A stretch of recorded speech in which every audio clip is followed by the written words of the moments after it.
Olá! E agora nós vamos fazer o estudo do capítulo 6 de Romanos na Bíblia de Estudo Pentecostal. O capítulo 6 de Romanos, ele fala que a graça não nos deixa permanecer no pecado, antes ela nos livra do poder do pecado. E no capítulo 6, verso 1, diz assim: Que diremos, pois? Permaneceremos no pecado para que a graça seja mais abundante? No capítulo 6, Paulo contesta a ideia errônea de que os crentes podem continuar no pecado e ainda assim estarem livres da condenação eterna em virtude da graça e misericórdia de Deus em Cristo. Paulo refuta essa distorção antinomiana da doutrina da graça, pondo em relevo uma verdade fundamental. O verdadeiro crente demonstra estar em Cristo por estar morto para o pecado. Ele foi transportado da esfera do pecado para a esfera da vida com Cristo. Uma vez que o crente genuíno separou-se definitivamente do pecado, não continuará a viver nele. Inversamente, quem vive no pecado não é crente genuíno. Isso está em 1 João 3, do 4 ao 10. Em todo esse capítulo, Paulo enfatiza que não se pode ser servo do pecado e servo de Cristo a um só tempo. Se um crente torna-se servo do pecado, o resultado será a condenação e a morte eternas. Quem vive na prática do pecado geralmente não nasceu de novo, porque quando a pessoa nasceu de novo, ela recebe o Espírito Santo dentro de si. E o Espírito Santo, ele convence do pecado. Então a pessoa não consegue ter paz, não consegue viver, permanecer no pecado. A não ser que a pessoa vá chegar a um ponto de o coração endurecer tanto, que não ouve mais a voz do Senhor e acaba negando, blasfemando contra o Espírito Santo. Mas isso é difícil. Quando a pessoa ela tem que ficar lutando contra o pecado com as suas próprias forças, geralmente é porque ela ainda não teve uma entrega genuína e ainda não habita nela o Espírito Santo de Deus que o ajuda a evitar, que o guia, que o ajuda a evitar o pecado, que dá escape para todo pecado e toda tentação. No 6.1 fala, falando sobre o pecado. O Novo Testamento emprega várias palavras em grego para descrever o pecado nos seus vários aspectos. As mais importantes são hamartia, que significa transgredir, praticar o mal, pecar contra Deus. Adikia, que significa iniquidade, maldade ou injustiça. O termo pode ser descrito como falta de amor, porque todos os delitos surgem por falta de amor a Deus, a si mesmo e ao próximo, Adkig é também o pecado como poder agindo na pessoa para escravizar e enganar. Anomia, que denomina a ilegalidade, a iniquidade e a rebeldia contra a lei de Deus. Apistia, que indica incredulidade ou infidelidade. 2. Dessas definições, podemos tirar a conclusão de que a essência do pecado jaz no egoísmo, apegamento do ser humano às coisas ou aos prazeres para si mesmo, sem fazer caso do bem-estar dos outros e dos mandamentos de Deus. Isso leva à crueldade aos outros e à rebelião contra Deus e sua lei. Em última análise, o pecado é a recusa da sujeição a Deus e a sua palavra. É inimizade contra Deus e desobediência.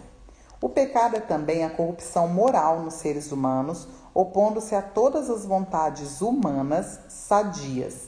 Ele nos leva tanto a deleitar-nos em cometer iniquidade, como também a sentir prazer nas más ações dos outros.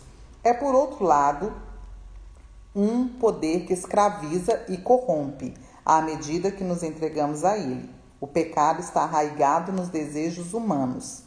O pecado foi introduzido por Adão na raça humana e afeta a todos. Resulta em julgamento divino, leva à morte física e espiritual, e o seu poder somente pode ser dominado pela fé em Cristo e por sua obra redentora pela humanidade. Então, só quando o Espírito Santo está agindo em nós, nós temos poder contra o pecado. Nós sozinhos, por conta própria, não temos poder contra o pecado. Por isso, nós éramos escravos do pecado, antes de Cristo. E se nós não temos conseguido vencer o pecado, precisamos buscar ser cheios do Espírito Santo para que nós tenhamos a direção, a sabedoria também, para nos afastar de pessoas, lugares e hábitos também, onde nós praticávamos as obras do pecado. E isso vai ajudar bastante, fugir das paixões da mocidade, fugir da aparência do mal e o próprio Espírito vai dando também os escapes e poder sobre o pecado. Mas nós devemos saber a hora de fugir e a hora de não fugir, né? Ele vai dando esse discernimento também.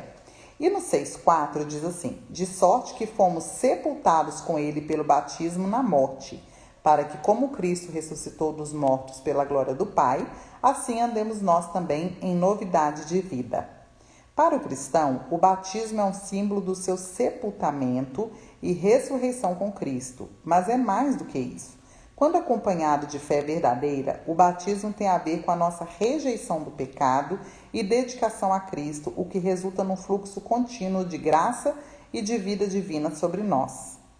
O batismo significa identificação com Cristo na sua morte e sepultamento, a fim de vivermos mediante sua vida ressurreta.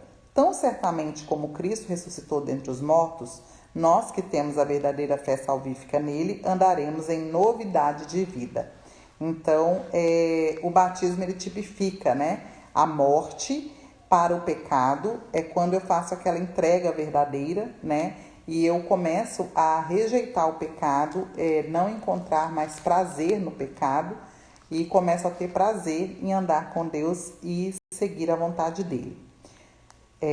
No 6,6 fala sobre o velho, porque não adianta só tomar um banho, né? Só mergulhar numa água, precisa vir acompanhado de fé verdadeira, porque senão é só um mergulho, não é um batismo verdadeiro. No 6,6 fala sobre o velho homem, o corpo do pecado, sabendo isso que o nosso velho homem foi com ele crucificado, para que o corpo do pecado seja desfeito, a fim de que não sirvamos mais ao pecado. Paulo emprega aqui duas expressões bíblicas: o velho homem, que se refere ao eu irregenerado do crente, à pessoa que ele era antigamente, à vida que antes ele vivia no pecado. Esse velho eu foi crucificado com Cristo na cruz, a fim de que o crente receba uma nova vida em Cristo e seja um novo homem. Corpo do pecado se refere ao corpo humano controlado pelos desejos pecaminosos. Sua escravidão ao pecado já foi abolida na conversão. Doravante, o crente não deve permitir que sua antiga maneira de viver volte a dominar sua vida e o seu corpo. Amém. No 6,10 diz assim: pois quanto a ter morrido, de uma vez morreu para o pecado, mas quanto a viver, vive para Deus. Embora Cristo fosse impecável, ele sofreu e foi humilhado pelo pecado por nossa causa. Na morte de Cristo, o pecado perdeu a sua influência. Na sua ressurreição, ele triunfou sobre o poder do pecado. Semelhantemente, os que estão unidos com ele na sua morte são libertos do poder do pecado, para andar em novidade de vida. Então, nós não somos mais escravos do pecado. Nós agora temos poder sobre ele, inclusive. E temos domínio próprio, né? Faz parte do fruto do Espírito. No 6,11 diz assim: assim também vós considerai-vos como mortos para o pecado, mas vivos para Deus em Cristo Jesus nosso Senhor. A premissa fundamental em Romanos 6 é a união do crente com Cristo, tanto na sua morte como na sua vida. Se, portanto, você é um crente autêntico, você morreu para o pecado e precisa dar prova disso. Você, como crente, morreu para o pecado de 3 maneiras diferentes. 1. Você morreu para o pecado do ponto de vista de Deus. Deus considera que você morreu com Cristo na cruz e que foi ressuscitado na sua ressurreição. É uma nova vida, né? Fomos regenerados. Fomos gerados de novo pelo Espírito, pela água e pelo Espírito. 2. Você morreu para o pecado quando nasceu de novo pelo Espírito. Você recebeu o poder de Cristo para resistir ao pecado, para morrer diariamente para o pecado, aniquilando os maus desejos da carne e vivendo uma nova vida em obediência a Deus. 3. Você morreu para o pecado quando no seu batismo em água você proclamou sua morte ao pecado e assumiu o compromisso de rejeitá-lo e de viver para Cristo. Amém. Essa confissão pública também é muito importante, né? Pública e com a boca. Que a palavra também diz, né? Se com a tua boca confessares que Jesus é o Senhor, né? E no seu coração creres que Deus o ressuscitou dentre os mortos, será salvo. Então é muito importante, né? Proclamar isso também. No 6,12 diz assim: não reine, portanto, o pecado em vosso corpo mortal. Minha bateria está acabando aqui. Não reine, portanto, o pecado em vosso corpo mortal para lhe obedecerdes em suas concupiscências ou em suas paixões, né? Pelo fato de o pecado ter sido destronado, devemos resistir continuamente ao seu assédio para reconquistar o seu antigo controle, sabendo que o pecado procura reinar, mormente através dos desejos da carne. Tais desejos devem ser resistidos pelos que têm fé em Cristo. Exemplo, não atender às concupiscências do corpo, não colocar membro algum do nosso corpo à disposição do pecado e apresentar nosso corpo e a nossa total personalidade submissos a Deus e a sua justiça. Se nós precisamos estar sempre ocupados, o ser humano foi feito ativo, né? Se nós estivermos ocupados, focados em servir a Deus, em pregar o Evangelho, automaticamente nós não vamos ter tempo para pensar nas obras da carne, né? Nas obras do pecado. E no 6,15. Pois que pecaremos porque não estamos debaixo da lei, mas debaixo da graça? De modo nenhum. Certos membros da igreja nos dias de Paulo presumiam que, sendo o pecado perdoado mediante a graça de Deus, o cristão não precisa preocupar-se para resisti-lo. Refutando essa ideia, o apóstolo explica que cada crente deve continuamente reafirmar e implementar sua decisão de resistir ao pecado e seguir a Cristo. Tendo aceitado a Cristo, os crentes devem continuar a escolher a quem servirão. Poderão voltar ao pecado, cessando de opor-se ao seu domínio na sua vida pessoal e tornando-se de novo seus escravos, sabendo que a morte espiritual e eterna será o resultado disso. Ou poderão dominar o pecado e continuar a apresentar-se como servos de Deus e da justiça, tendo como resultados a santificação e a vida eterna. Então, ainda que peque acidentalmente, se tiver um coração voltado ao Senhor, pedindo para o Senhor retirar aquele desejo, retirar todas as formas que me levam àquele pecado, me levam àquela queda, né, estar vigilante, cheio do Espírito Santo, tá tudo certo. O problema é quando a pessoa começa a justificar o pecado e continua na prática dele, né? Ela está automaticamente negando a voz do Espírito. À luz dos versículos 15 a 23, quem não tem compromisso com o senhorio de Cristo e não se opõe ao domínio do pecado na sua vida pessoal, não tem o direito de se referir a Cristo como seu Salvador ou como seu Senhor. Ninguém pode servir a dois senhores. As pessoas às vezes querem Jesus como seu Salvador para livrá-las da morte eterna, né, da condenação, mas não querem Jesus como seu Senhor.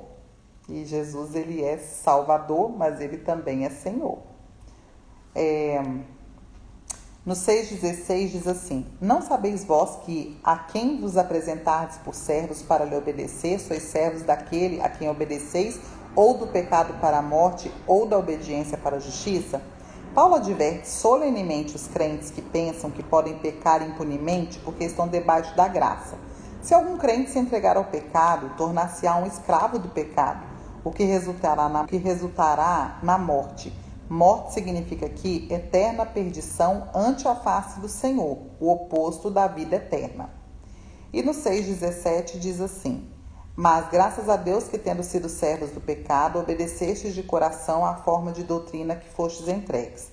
Na igreja primitiva, os novos crentes, com dedicação, observavam certos padrões específicos de ensino e conduta, baseados nos ensinos apostólicos, na comunhão com Cristo e na dedicação a Ele.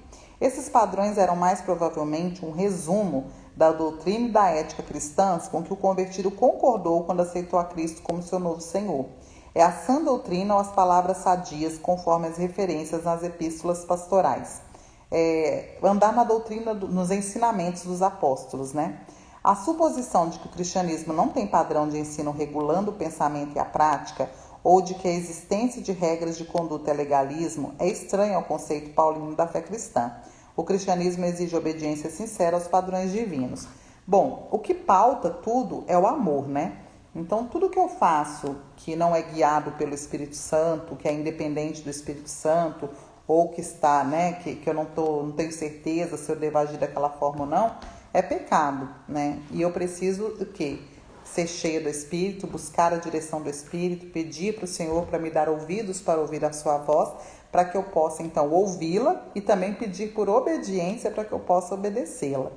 Porque o pecado, não é questão de pode ou não pode seguir normas e regras e leis, mas é entender que a lei maior é o amor, né, a Deus e o amar ao próximo como a si mesmo. Então, é nisso que se resume toda a lei. Amém?